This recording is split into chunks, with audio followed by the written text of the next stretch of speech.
I feel like I have too much power with the record button right now. What are you going to do? Stop recording? I don't know. Like, I just feel like I could screw something up and just make Jake's job really difficult with editing. And I think that would be fun. Here, you just had a kid 2 days ago. Now we're going to really screw this recording up, so you have to make a lot of edits. Exactly. Sounds And like that's a great what you get joke. for not joining us on the podcast. That's what you get for giving Dan a username and password. That's on him. He could have gave it to the more responsible of the two of us, and he gave it to me. Yeah, I don't know what he was thinking there. Another one of Jake's many dumb moves.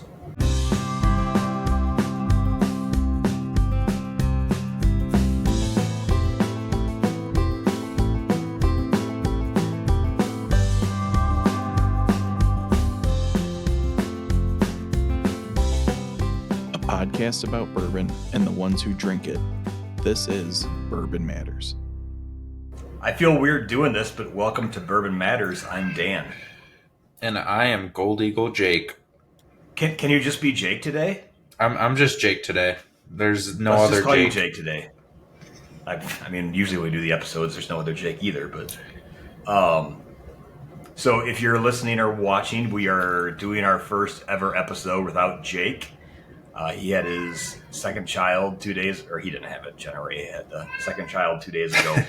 Apparently he can't make a podcast, so we're off to our own devices to do it today, which is fine, because there's always an episode I've always wanted to do, but I knew it would always get vetoed, so I never brought it up. Jake, I have a question for you. Mm-hmm. What are your thoughts on Heaven Hill? We try not to upset Jake on this podcast too much. He's very touchy. He is For a very good guy, touchy. he's very touchy. Yeah, and I appreciate, all of his support with me in the store and having me as a permanent guest on the podcast or a member of the podcast. So I wouldn't want to jeopardize that. So we kind of just go along with it. But truly, we both really don't like Heaven Hill. There's nothing special about it. There's really nothing good about it. It's Elijah Craig for $30, fine, but like everything else in the upper Elijah Craig line, like you always talk about, Elijah 18, way overpriced, Garbage. not nearly as good as what it should be for that. Parker's Heritage, like their big claim to fame, is like every year something completely different, and you never know if it's gonna be good or it's gonna be sucky. And by this point, you've committed to a $200 bottle of shitty 20-year-old fucking mellow corn. Well, nobody even wanted it last year because it was single malt. Yeah. Like, at least with Buffalo Trace, it's always the stuff that people are always wanting. Like, there's a reason why everyone goes crazy for Buffalo Trace stuff. And it's like, what, Parker's Heritage? Is there any other thing? Because now the barrel proof batches are so big that anyone's like, oh, I need to have this from Elijah Craig. Yeah, I mean, and all their limited releases are unfinished, just true, powerful bourbons and ryes. None of that cognac finish or any of that crap. Yeah. I don't know, it's just boring. McKenna sucks. McKenna's the most overhyped. Elijah Craig barrel proof, hot. Larceny barrel proof, hot. Some releases are okay. Yeah. I don't know. I don't know why Jake's got such a fanboy crush over him. And I just wanted to get that off my chest. So we should be about at the point where Jake stopped listening and just letting AI do all the rest of the edits for the podcast, so we can actually get into an episode then. I was gonna say we miss him because he does all the work. I seriously think he hits the record button and lets AI do the rest anymore. So, he's as far as he's listening, gonna listen the first couple minutes to get the headline name, and that's it. Well, we already gave him the headline name. That's true. Except, what was it? When Dad's away, the kids will play. Yeah, when Dad is away, the boys will play. So we're gonna play, and we're gonna play. We're gonna have fun this episode. Before we do that, though, Dad in the sense that he's a dad for the second time, not in the sense that he's a dad to us, because nothing could be correct. So maybe he'll actually listen to a podcast once. I don't know. Who knows? We'll find out. But We'll see how much He's shit. gonna have a lot of time on his hands at home. That's true. I'm not sure how much Kids, paternity leave he has, but probably more than needed. That's a giant. Is that whiskey or water? It's vodka. Okay, Just kidding. that's a dumb idea. Anyone who knows me knows I carry around this jug. Gotta stay hydrated in this business. Gotta stay hydrated. That's fair. I am drinking. So when I got to Utah. Well, hold up before we lose a bunch of followers or a couple followers that we have. Yeah, we don't have a bunch, so it's hard to lose. Before we lose half of them, so before 5 of them leave, or on the outside chance that there's a new time listener on this episode, we were kidding. I love Heaven Hill. I know Dan doesn't really love them, but I think they're really good whiskey. I think it's good. I just kind of messing with Jake. Blow his load. And hopefully he did actually listen to the opening in this episode, especially because he's not on it. I got a good chuckle out of that, and hopefully you all did too. No. Yeah, and if you've listened to us for a long time, I'm sure you probably realize you're being sarcastic assholes because, well, to be fair, I'm the biggest sarcastic asshole, and I'm in the lead chair, I guess, for tonight. So, yeah, but no, we're just joking around, having a little fun. And I really think that Jake's going to listen to the first 2 minutes and just not care, and everything else cuts for AI. So, well, he's gonna continue to listen if he got to the part where we're shit talking to Heaven Hill. That's fair, because he's gonna want to make sure we didn't totally go on with that, and yeah. Although to be fair, you do hate Elijah 18, so. That part I was not kidding about. I do think Elijah 18 is garbage, overpriced. But speaking of 18, we got this Redemption 18 in this week, and that was actually very, very good, in my opinion. Was it? Questionable on the price. Well, everything's kind of questionable on price these days. Anything over 150 or 200, it's a little bit of a stretch, but the whiskey tasted very good either way. And it's funny, you brought up Elijah 18 because we did. Most people were comparing it to Elijah 18, and it doesn't even compare. This is like what Elijah 18 should taste like. What's the proof on the Redemption? 103. It's barrel proof. Okay. MGP bourbon. It's a blend of their 21 rye and 36 rye. It is a very low proof, but Redemption's always been built off of entirely MGP, and all of their barrel proofs are usually around that 100 range. So they're probably getting barrels from a certain part of the rickhouse, probably the lower part of the rickhouse, or they're doing a lower entry proof on their barrels, and that's why they're always so low. Because I've never really seen a Redemption super high proof. Yeah. Okay. I guess also, since we're just gonna be talking kind of about some random stories and things.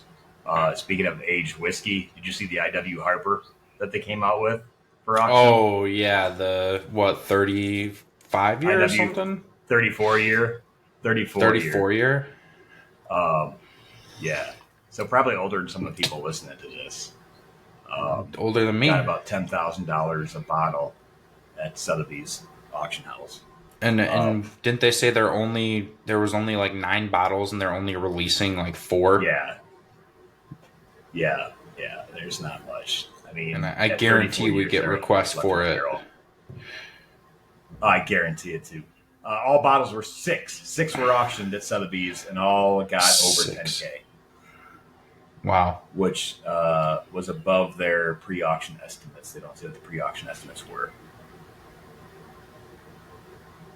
So 11 total bottles, 6 went up for auction of 34-year-old MGP. Nuts. Hasn't been any. It wasn't distilled at Stitzel Weller. The educated guess is that it's probably from Bernheim. So that's all. But yeah, so that's the that's 18 years for that. I am drinking a little bit older of a whiskey tonight. Something I bought when I moved out here. Now, we've talked that the whiskey scene in Utah is lacking, and it's going to be hurting even more because in downtown Salt Lake, 2 of the biggest whiskey bars burnt down. They were on a small Yeah, what was corner. up with that? 4 buildings burnt down, or four places burnt down, and the guy that owns Whiskey Street and the White Horse, he owns both of them. Both of those burnt down, and they had a phenomenal whiskey selection. However, that was also the one when I came out here last year and told you they were selling pours of Pappy 15 for $500 a pour. So Jeez. they probably lost a lot of good whiskey in that, but they also were charging way too much for it, and I don't know. But anyways. Whiskey They're scene is charging great that out amount. here. They probably have a ton of backups that they lost too. Probably. Yeah, they probably lost a lot of money. I wouldn't want to be on that insurance claim. And then the other one, the White Horse, I ate there once, and that was just like the whole back behind the bar is a ladder going up. It's one of those where it's like 10-foot tall bottle racks behind them. So. Mm-hmm. They lost a lot of whiskey there. But one of the first ones I bought out here, since there isn't a lot of unique stuff, this was more expensive. It was a Hooten & Young, which is a military source brand. This was a collaboration with Jack Carr, who was a SEAL, former SEAL, I think, Navy SEAL. They made this with him. It's a 16-year MGP at 125 proof. And it was on sale at the store I was at for $120. I don't like spending a lot of money on whiskey, but 125 proof MGP that's 16-year-old sounded like $120 is probably not too far of a reach for what it is close to worth. No, I'd say that's a good price. I mean, I still go by the $10 a year estimate. Is it light whiskey though, or is it bourbon? It's bourbon. It says American whiskey. It's 99% corn. So it's probably 1% light barley. whiskey. 99% corn, 1% barley. But a lot of dark fruit on this one. Jack Carr was a Navy SEAL and wrote the book, The Terminal List. This is barrel proof, but no, I was happy with this. Like I said, I don't like to buy expensive bottles without trying them too much, but I thought the price was right on this one since it was on sale, and I'm first pour in, I'm pretty happy with it. So. Can't complain. Plus, it's for military guys, I believe. So. Probably going to open up a little bit. Well, I got a very, very, very special fresh crack tonight. Oh, is unreleased barrel pick or something, I'm guessing? Unreleased barrel pick. Not many people know it exists. It won't be released for quite some time. So it's going to be an end-of-the-year allocation list item. It's going to be an end-of-the-year allocation. So most of you probably know we do usually save our most sought-after barrel or two for the end of the year, and we email our top 200 customers, and they get first crack at that, and our Pappy and BTAC, etc. This year, we got the opportunity to pick our first ever, drum roll please, Stag. Ooh. Nice. Ooh. Yeah, so, baby. That's what's the proof on that one? So this is 123.2 proof. Ooh. And we actually got a very... Some, but not bad. No, not as hot as some. I think it's a really, really good proof point. Before we decided to do fresh cracks, I was already sipping on this, having a fresh crack. So I kind of cheated a little bit, but it still was cracked about 30 minutes ago. We just got these in today. And this is the only bottle that will be opened or leave the store until we do, well, only bottle that will leave the store until December. So you'll probably but we are, I'm guessing. We're going to do a bar release. Yes, we'll put 20 bottles to the bar. So that way people can start tasting it and get a feel for it. Make them want to make sure they're in the top 200 for this. But you heard it here first, folks. Bourbon Matters, the first people to hear about this. I thought you were going to Don't surprise everyone and go. be like the first people to get a crack at it, but nope, nope, nope. Not unless you No, bought a lot in the store. sorry. Yeah, I don't want to make Bourbon Matters go that viral. Um, Plus, it just wouldn't be fair to all of our really, really no, good no. customers. And I know most of the Yep. listeners here are good customers, so I do think most of you guys will probably have a good shot at it. But yeah, it's 123 proof. This one, to me, it reminds me a lot of like brulee. It's very sweet. It's very toasty. There's a little bit of oak there. It's not overpowering. Very well balanced, and that's coming from somebody who normally I'm not a huge fan of Stag. I love George T. Stag, but a lot of the Stag releases I think are just hot and don't have a ton of flavor. So I wasn't, this wouldn't be my first choice of picks from Buffalo Trace, I don't think, but I'm very, very happy with how this barrel turned out. Now, a question for you, because you guys normally get a Buffalo Trace pick, an Eagle Rare pick, and then a Weller Full Proof pick. I know they're pretty tough on who gets to do barrel picks and barrel picks of what. Did you have to give up one of your barrel picks to be able to pick Stag for this year? Or are you getting 4 barrels? No, thankfully we're getting 4 barrels. Okay, wow. This is actually something. There's a lot I've heard that have had to swap in or one out with, because I know they're doing some more barrel picks now. Or I think that I heard they're starting to do some tailored barrel picks and stuff like that too now. Yeah. Well, so usually we do get a choice, like we swap one. Yeah, so usually we do get a choice. In the past, we've had to choose between 1792 or Eagle Rare, and we've always gone Eagle Rare. And then we got to choose a Weller, and then we got to choose, or I think we had to take a Buffalo Trace. But this has been like the last 4 years in counting where they have been telling us, yeah, you guys deserve an extra barrel, or you deserve an extra barrel. Your numbers are up. And finally, I'm not kidding you, like pre-COVID, they were promising us an extra barrel. So finally we got an extra barrel, and hopefully that will stay, especially with how much Buffalo Trace has increased production. And I would think there's only going to be more and more availability going forward in the future. Mm-hmm. But no, that's cool. Is the barrel pick program through Buffalo Trace or is it through Sazerac? No, it's through the distributor. Oh, it is? Okay. Which I don't know. It has its goods and its bads.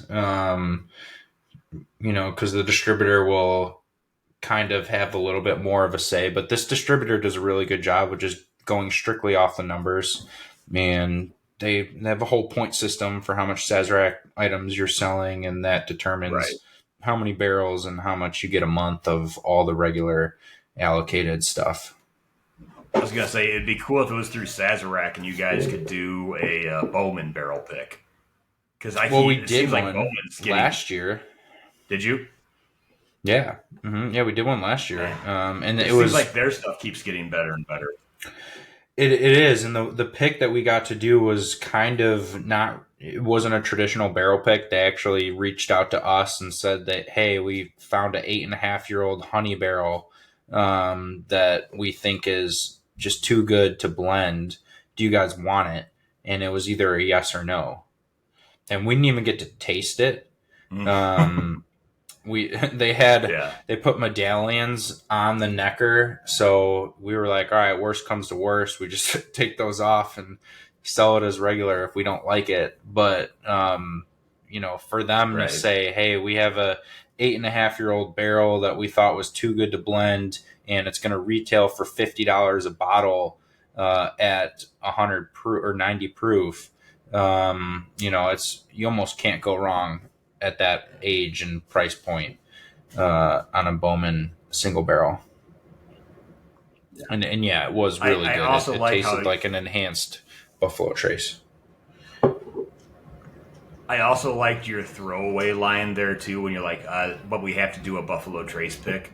I mean, just thinking about how long that has to sit on your shelves and how much you have to discount that to move that single barrel of Buffalo Trace. Like poor Gold Eagle having to do a Buffalo Trace barrel pick.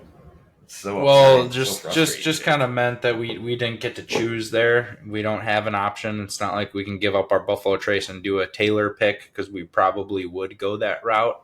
Um, but Buffalo Trace, most of you know, will always hold a very special place in our hearts at Gold Eagle. That's kind of how we got started, was doing Buffalo Trace barrel picks. My dad went down and did his first barrel pick with Elmer T. Lee over 25 years ago. So that, we're on our next barrel Buffalo Trace says barrel pick 44 of Buffalo Trace, but my dad says there was a time for a couple years where they stopped numbering them and they didn't give us credit for the ones that they stopped numbering. So we're probably in the 50s somewhere on Buffalo Trace picks. Nice. Yeah. But yeah, we have one. Yeah, we have one coming and going to be released very, very soon. Like within the next 2-3 weeks, we'll have a Buffalo Trace barrel pick released. That'd be number 44. Nice. So you talked about the top 200 customers will get first at the store. Will get first grab at the Stag. My friend in Georgia, Kyle, who put in a $300 order. Would that put him in the top 200? I'm just trying to let him know if he's a top 200 customer for $300. No, tell me he's got to put in a couple more orders. Okay, I tried to get him to use the $500 cart thing with the 10% discount on $500, but with all due respect, because a lot of people ask, and I'm just going to be transparent about it. I think 2,500 is the bare minimum, and it's somewhere between 2,500 and 3,000 where we just run out of our 500 to 600 bottles that we put aside for our end of the year email, and we literally keep going down the list until we run out. So our goal is to go and stretch as far as we can because we know there's a lot of supporters in that specific range. And we don't like to tell people like, oh, you got to spend more, but it's just the only fair way to divvy this stuff out. Yeah. You know what his favorite bottle was that he got? Because he got 2 of our Old Orleans pick. Mm-hmm. He got a Dixon Deadman, just one of the normal ones, not one of the fancy ones. He got Knob 12, and did he get a 7? I think he might have a 1792 full proof. You know what his favorite one was? What? Beautiful in the Dam? Knob 12. Oh. I mean, it's a hard the first time bottle he's ever had it. He says he never sees it down south, and he always heard us talking about it. So that was one when he started looking through the shop. And he's like, "Yeah, I think he's the Beautiful in the Dam one is really good." But he's like that Knob Creek is really good at 12 years. Yeah, I mean, 12-year, 100 proof, $60. It's going to be really hard to beat that. Yeah. We are doing just to mention on the 500, we are testing out free shipping on orders over $500. Just excludes beer. So if there's any listeners out there that have been waiting to put in an order, pick a couple bottles out, get some free shipping. Yeah, just don't live in Utah or Wyoming, apparently. Mm-hmm. I told Jake we found a loophole because there's a place just over the border in Wyoming where you can rent out mailboxes for a couple weeks. And it's basically for people to get stuff shipped in like that to Utah. Is it ship it into Wyoming right over the border, but Gold Eagle can't ship to Wyoming either. So sad days. We want to get into some stories we haven't really talked about because I don't want to be doom and gloom, but there's kind of been some bad stories in the whiskey industry lately. Which one do you want to start off with, Jake? I'll let you pick which one we want to start off with. Well, we're going to talk about the Westland thing, which I think is a little westward. Westward, and then back. I didn't know this until earlier today when I was looking around. So in April, Westward Distilling, which is an American single malt distiller, filed for bankruptcy, but I don't think it was Chapter 11. I'm not sure which one it was. Yeah, I'm pretty. We actually had a Westland masterclass, and they're very close with the Westward because they're both up in the West Coast and both making single malt. And they broke the news at the masterclass. It had just happened. And I just remember him talking about how like they're totally fine. Like this was like a good move for them to get more funding. So I don't probably think it's like restructure a move and stuff too. yeah restructure move. Yeah, and not like a total hey we're going under move. Yeah. I mean it's not good, but No. it's not. It could be a lot worse. There are 3 that have filed for bankruptcy that aren't sounding like they're going to come back. One is LMD Distilling, which is a large distiller.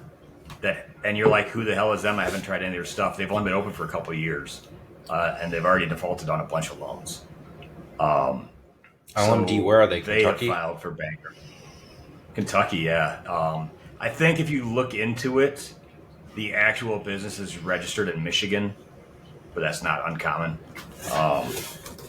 But they went under. One of the big ones, Kentucky Owl, which I'm sure Dixon Deadman's really hard upset to hear about the fact that Kentucky Owl He's celebrating. filed for bankruptcy. Oh yeah, he's loving every second of it. And then Girard County, which I think is another decent sized distiller. Were they the let's see here. There was another one that I thought they might have been a contract distiller. Yeah, so they built a new distillery for $250 million in Lancaster, Kentucky. And they're currently $28 million behind on their loan payments. And Danville, Kentucky's Mariana Distilling has more than $34.5 million in debt spending. So, yeah, you got to screw some things up to go into that much trouble when you're contract distilling. Yeah. But we're seeing some more and more distilleries filing for bankruptcy. And it's not like, when like a lot of people are going to compare what's going on to the craft beer, where you're seeing some smaller craft beers go under. This is some of these are pretty dang big distilleries or pretty big names. And this will be the second time Kentucky Owl's gone under because they were revived in the late 2010s. They didn't stick around too long this time. So that's a little concerning. And then on top of that, one of the distilleries I hadn't tried a ton of. I always liked it when we tried them when I was at Whiskey Acres in Blinds. And then one I've really started enjoying recently is probably going to go under because they have a massive lawsuit out against them. And that's Uncle Nearest. We haven't ever really talked about them a ton. They are named after Nearest Green, the guy Nearest Green, who was basically the one credited with teaching Jack Daniels how to distill. They've named this brand after him. Nearest Green, former slave that started to learn how to distill whiskey, taught Jack Daniels. They are getting sued for $100 million or something right now. They're getting $100 million, large, and I don't really know. Yeah, I don't really know a whole lot about the situation. I just know that they're like defaulting on loans also and getting sued $100 million. Yeah, so they're getting by sued their creditors. $108 million by Farm Credit because what they put up for collateral was 77,000 barrels of whiskey, and they had $20 million less of whiskey what they actually told their creditor.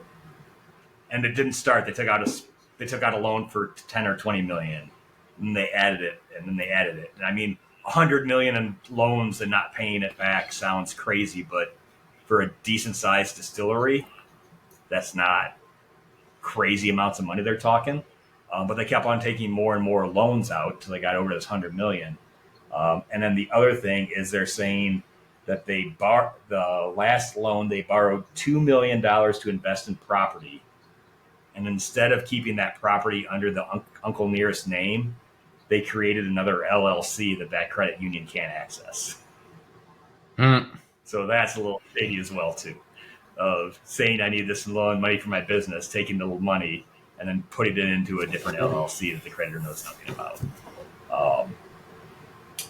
$100 million lawsuit on a company the size of Uncle Nearest would probably take them out if it goes through. Like obviously, it's got to play out in the legal system.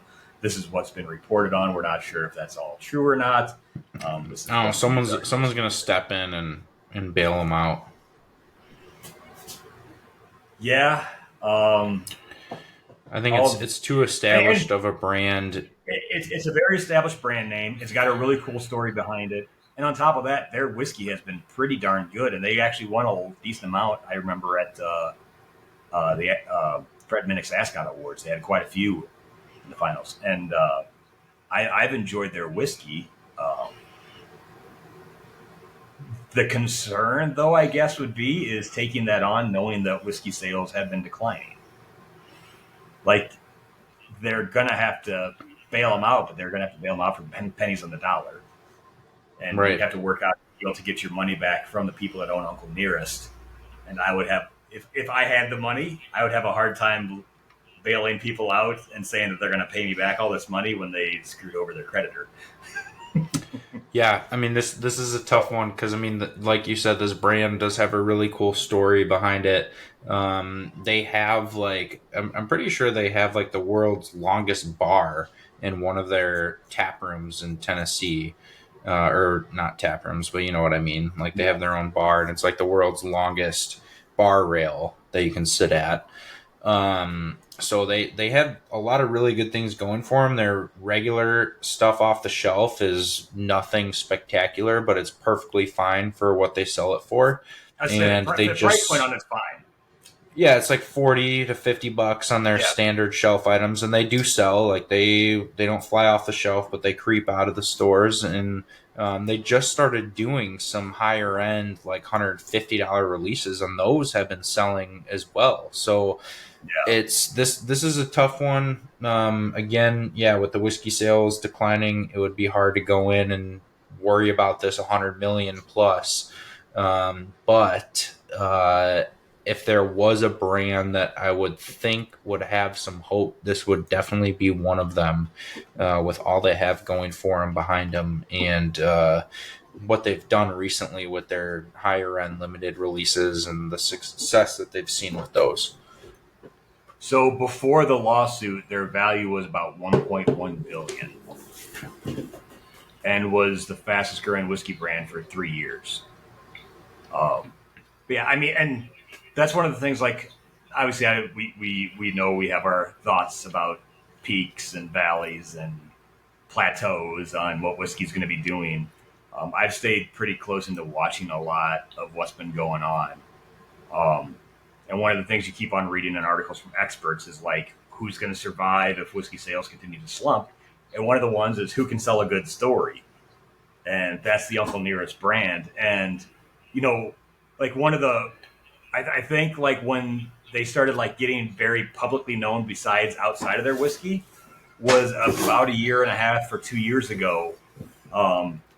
Jack Daniels announced that they were going to be getting rid of their DEI program, and they started getting a lot of flack from it. And Uncle Nearest came out and they're like, well, they hired a former slave back in the 1800s to teach them how to make whiskey. So they were doing DEI way before it was even mentioned or thought of. And they stuck their neck out on socials and started putting stuff out about, hey, kind of hard to blame them for getting rid of their DEI program when they were hiring people of color when people of color couldn't get a job or were still in bad places down in the South. So I like their story. They got a cool thing, but apparently from what is being reported, their owners people that started the distillery might have a little problem with wanting to manage money pretty well and legally. So we'll see what plays out there. I don't want to see the name go away. I think the story is cool. I think it's a good story for everyone to know and understand what's going on and what that brand means. But seeing them go bankrupt, especially when they're putting out some really good stuff from the lawsuit, would be tough. Yeah. What's that little blue topped bottle you got there, Jake? This is our most recent rare character barrel pick. The latest and greatest and hottest thing in the whiskey world, rare character. It's got cool color-coded wax. It's got a cool picture that you can design. And the most important thing is the whiskey is actually pretty damn good. I do think that label is pretty sweet. It's sick, right? Pretty tough looking eagle. Mm-hmm. But yeah, it was funny because when we posted this, Kevin from Beautiful and the Damned texted me, and he was like, "Jake, he's an awesome dude, great dude." Yeah. Was he jealous of the label because he loves his labels? No. Okay. No. Him and I like. No. We go back and forth, and we help each other a lot, and I give him advice on what he should be selling his stuff at from what I've seen in our store. And he kind of tells me some behind the scenes stuff with MGP and what he's doing. And we're both working on our online stores together. So him and I have a very good relationship, but this is funny because he goes, "Jake, I see you're selling this 8-year rye for $110. Am I pricing my stuff too low?" That was his concern. And we all know, we know rare character. It is the latest and greatest and hottest thing. And I told him, no, I think you're perfect. This stuff is an anomaly. It's just too hot right now. They could price it almost whatever they want and people will still buy it. I mean, hell, we got a 13-year Tennessee whiskey, 149 proof from Rare Character that sold for $550 a bottle. And we got 6 bottles, and they all sold out within 2 days. Jeez. For a 13-year Tennessee hazmat. And nothing against Beautiful and the Damned whiskey, but if you're going to buy a bottle of Beautiful and the Damned whiskey, the best one they've ever made is the single barrel that Bourbon Matters did a barrel pick of. We all know that. I mean, the Beautiful and the Damned, they're all great. Mm-hmm. I mean, that is one brand where I consistently hear people talking about that there's just not a bad whiskey in there. And it's good to see because he kind of came in right at a time where there was just way too much MGP. And that was my first, we kind of, or I kind of wrote them off initially because I was just like, no, not another MGP brand, can't do it. This was probably 2 years ago, and then eventually got to meet Kevin and taste through his lineup with him. And as you guys all know, we did a barrel pick at his house, and that was an epic experience. But yeah, great dude, great brand. Can't say enough good things about him. Well, and if you talk to him too, I wouldn't be afraid to tell him about my story with the 16-year MGP at 125 proof, because it's not the store in Utah that sets the price. The state sets the price. And I think it was originally 160 and they had it marked down to 120, which must mean it was sitting for a while in a state where there's not a ton of whiskey options. So yeah, that'd be my word of caution for Kevin. But no, I think where his price at right now is perfect because it's that upper mid tier price range, but it tastes like mid tier. So yeah.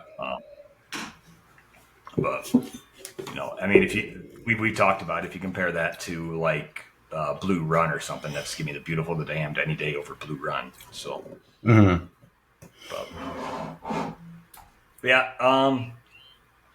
I guess. I mean, what else is there anything else we really need to talk about? We didn't really plan too much because we didn't know what Jake was going to do. Well, we knew what Jenna was going to do. We didn't know what Jake was going to do.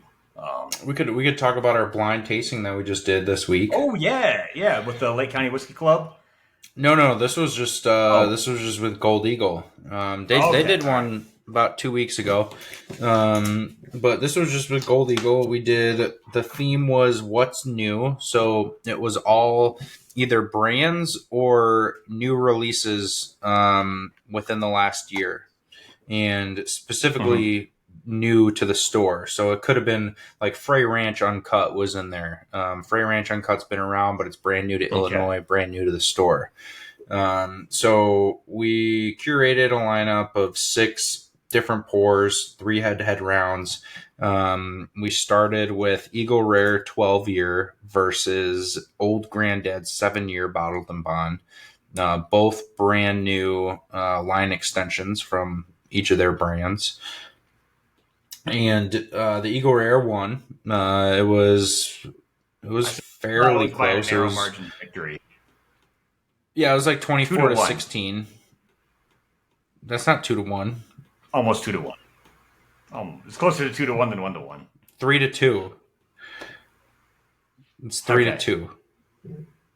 Thought you were supposed All to be right. smart. I said Yeah. it was closer So to one, I two to mean, that one was than 1 to 1. those are first off. Let me back up a little bit. There wasn't a single pour in this whole lineup where people were not liking. Everything went over very well. That was my first time trying Old Granddad 7-year bottom of the bond, and I had heard a lot of really good things, so I felt like it was going to be a good matchup. But I think the deciding factor there was the Old Granddad definitely screams Jim Beam. It has a lot of those peanut notes, and people either really dug that or Mm-hmm. didn't care for that. And then Eagle Rare Yeah. 12 is it is very flavorful. It is, not the most complex whiskey, but for $65 for a 12-year 95 proof, that's going to be pretty tough to beat. Yeah. Round two, we had the rye round, which I always love throwing in a rye round because there's at least 3 to 4 people in every blind tasting that go, "Oh, I can't believe that was rye. I don't really like rye, but those were really good." So we always got to throw in a rye round. And this was fun because they were both 95.5 MGP ryes, but definitely were not your spicy kind of rye. The Hughes Bell of Belford 12-year single barrel rye, cash strength, 107 proof, took down the Beautiful and the Dam, the Diplomat. But this was very close. This was within 2 votes or 3 votes, and both are super solid bottles. The Beautiful and the Damned got 98 points, double gold at San Francisco, and the Bell Belford we picked with we got together and had like 12 rye single barrel samples from various different distilleries, and we all agreed the Bell Belford ryes blew everything away, and it just kind of came down to them. So yeah, both bottles very good. Bell Belford being more on the floral, effervescent, earthy side, and the Diplomat being more on the bold, punchy, sweet side. Neither spice bombs though. But last round, and it took a total flyer here. The very old Saint Nick, straight out of Bardstown, which was on Fred Minnick's top 15 list of 2024. But they do tend to get a lot of flack, the very old Saint Nick stuff, because they revived an old brand and they're filling it with, some would say questionable Canadian and other things. But most of what I've had has been very good. It is a little questionable on the price, but the whiskey is still good in my opinion.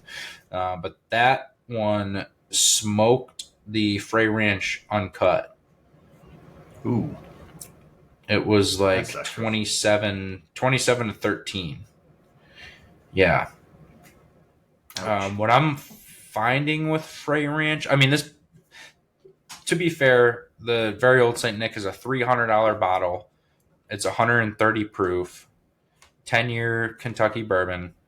Frey Ranch is a 4 grain, 126 proof, non age stated, and sells for $80. So we're talking a 4 to 1 price difference here. Yeah. But what I'm seeing with Frey Ranch is it's their rye that really shines, and a lot of people nobody said crafty, but a lot of people got a funk with the Frey Ranch that they didn't like, and I would probably say that's because of the 4 grain. Yeah. Is Had it 4 or 5? Because I know they got a lot of 5 grains out there now too. They do have some 5 grain. This one said on the bottle 4 grain. I think the 5 grain is when you go there and you can create your own blend, and you can blend together like their different grains. Oh, okay. Really go to town yeah. like a Maker's Mark experience. So yeah, that's that. But yeah, so that was. I mean, I guess I'm happy that the Very Old Saint Nick won because it is a $300 bottle versus an $80 bottle, and I had never tasted it. So my big fear was, oh, I'm going to throw in this $300 bottle and nobody's going to like it. But yeah, that was a fun round. The biggest takeaway from that round is nobody thought they were that high proof, and I warned people that were kicking the proof up, and still everyone guessed between 110 and 120. There's nobody that thought 125 plus, and they were both 125 plus. Wow. And then this was the bonus. The rare character. Do you have any of that left? We surprisingly do. We have like 25, 30 bottles left of this.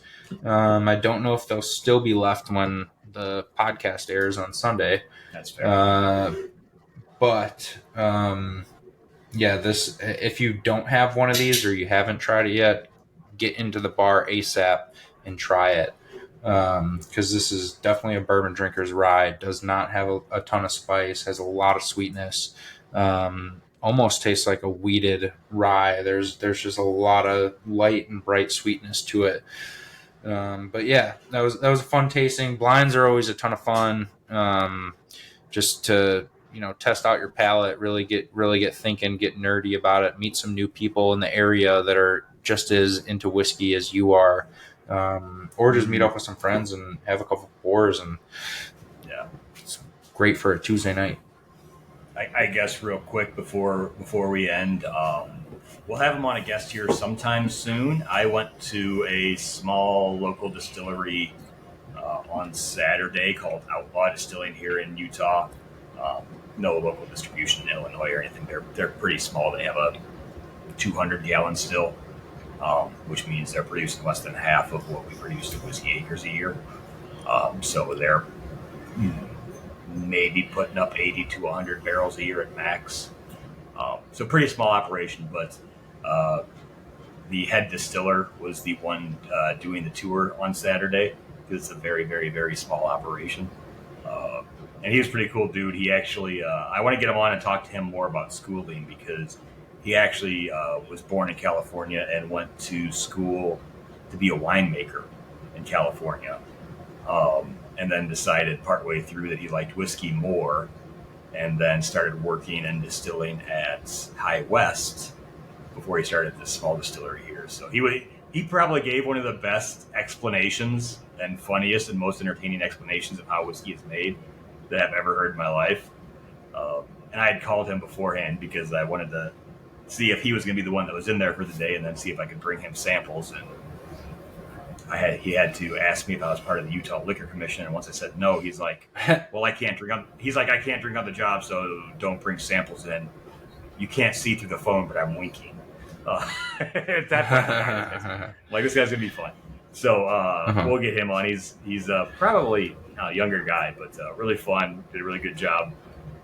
And then I told him that I had done distilling for a couple of years, was an assistant distiller. So during his presentation, he kept on looking at me. He's like, "Don't judge me for saying what I said there," stuff like that. So we'll get him on. He's a character, so I'd love to get him on. But if you're in Illinois, you know where all the local distilleries are. If you haven't visited them within a year, go visit them. Go help them out. Go see them. They're fun. Most of the small local distilleries have a way better experience than you're going to get at the big ones in Kentucky, just because they're more fun. They're not massive. It's a little more intimate. You get to learn a little bit more. Usually, you can do a few extra things. If you're not in Illinois, find some local distilleries. Go out. You're never going to have a bad time going and paying $15-20 for a quick 2-hour tour and drinking some whiskey for that price. But what's interesting with all the strict Utah laws on liquor, they can actually pour more samples legally than you can in Illinois. So we found that as a pretty funny point. So, but my favorite thing is legally, yeah. Like what we use at Whiskey Acres. Well, if you're doing the tour at Whiskey Acres, I keep saying we. I gotta stop saying that. I'm no longer there. I love them. I support them. I'll be Whiskey Acres fan for life, but I can't say we because I'm not there. They like when we do tasting or God damn, I just said it. When Whiskey Acres does tasting events, you're only supposed to give quarter-ounce samples, and if you've ever done a lot of tasting events, you'll see some whiskey distilleries bring communion cups if you're a church person, which is the cups you use to do communion with a little bit of wine. What's funny is that's what they are using here, but they were using a traditional Mormon serving tray for them.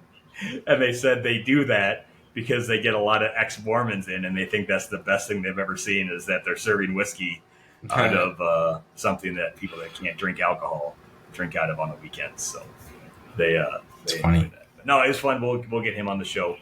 I can say I contributed just to an to touch interview on for that once. The outlaw thing, they have a location in Arizona, don't they? Yes. It's Utah and Arizona. The first one was here in Utah, and then they have a second location in Arizona. So. Because our friend Gary, who's been on the podcast, is going to Arizona this weekend, and out of nowhere, he was like, "Yeah, I'm going to Outlaw Distilling," and I was like, "Why does that sound so familiar?" And then we put together that Dan was just there, and we're going to have their distiller on the podcast. But Gary's going to the Arizona location. Gotcha. Yeah, no, they got 2 locations out here. They do all their own distilling. It's whiskey and then some rum is what they do. They also did a honey whiskey, not like a honey barrel finish, but added a little bit of honey in. And man, that on a hot day with some ice, that's not a bad sipper. So, yeah. Looking forward to it. Always, they appreciate it. Yeah, always looking forward to learning about other distilleries and. It'd be cool to get some education too, because that's something we've never talked about. Is a lot of the education. And the funniest thing was he asked if I knew any distillers that got their degree from a certain school, and I said yes. And then he had a lot of interesting. He just liked to rag on them, and that's where Rob got his distillery at in Scotland, or his distilling degree. So, but Jake, the rare character, might be gone. If people want to see events, I know that the Frey Ranch just got beat pretty bad versus a $300 bottle, but I know you guys got Frey Ranch lined up to come out. I know you got. Frey Ranch will be where can people find your events. Yeah, I think Frey Ranch would be a great event, and sometimes in those blind tastings, when you're tasting something very traditional up against something that might be a little funky. The results don't always line up how you think they will, or when you're just tasting that 4-grain uncut by itself and diving deep into that. So don't let that deter you. The Frey Ranch Masterclass is going to be great. We're going to taste their we're going to taste their rye, their bourbon, their uncut bourbon. Jeff is getting some of their distillate, so we'll get to taste some of their distillate, White Dog. Then I believe he's getting a pick from another market to bring in. So there'll be some fun things to taste. But yeah, you can find out info on that at goldeaglewine.com or download our app on the Apple App Store, Google Play Store. Make sure you follow us on Instagram at Gold Eagle Wine. Follow us on Facebook at Gold Eagle Spirits for all the up-to-date news. And sadly, I thought this rare character barrel would just blow out of here. So actually not sadly, good for you guys. We might still have some this weekend just because it's a rye. It just is not in as much demand as the bourbons. Yeah, don't sleep on this one. Definitely make sure you try it before we are out of bottles. Dan, plug Who's away. coming from Bourbon Frey? Matters. Real quick, who's coming from Frey Ranch? Jeff Peterson.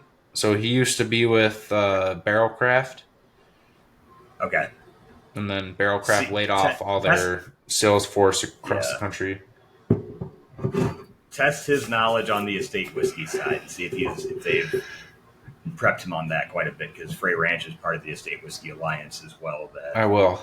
Whiskey Acres and a few are at. So I would push him on that. See if he's got any new information. I Yeah, will. Jake is not here, so I got to plug. So anywhere you listen to podcasts, Apple, Spotify, whatever you listen to on Android. I don't know. I don't listen to podcasts. But wherever you listen to podcasts, you can probably find us at Bourbon Matters. You can find us on Instagram and Facebook at Bourbon Matters. If you're watching the video on YouTube or Spotify, I believe, you can leave comments. You can leave comments on any platform. We had some really good feedback. We had enjoyed the comments from the tier list. If you'd like to see us do more tier lists or any specific tier lists you'd like to see us do, let us know. If you hate Elijah Craig, please let us know that you hate Elijah Craig in the comments, and make sure Jake sees it. I would really appreciate that. Feel free to talk shit about Elijah Craig. So, other than that, I think that's it. I'm not sure if Jake will be back next week or not. We were discussing ideas we wanted to talk about, and Jake kept saying that he wanted to be a part of that topic. So he's going to have to come on the show if he wants to be part of those topics. Like, that's just plain and simple. Like, by this point, the baby's over a week old. Get over it. Like, bring the crib into the whiskey room and just put him to sleep and record. Yeah. I mean, he's got, a 2-year-old, and this one, like, put a little whiskey on the pacifier. It'll fall asleep. You'll be fine. You got plenty of whiskey. So, all right, Jake, this is fun. I'm glad we got rid of the dead weight for this episode. Cheers, my friend. Cheers. There you go.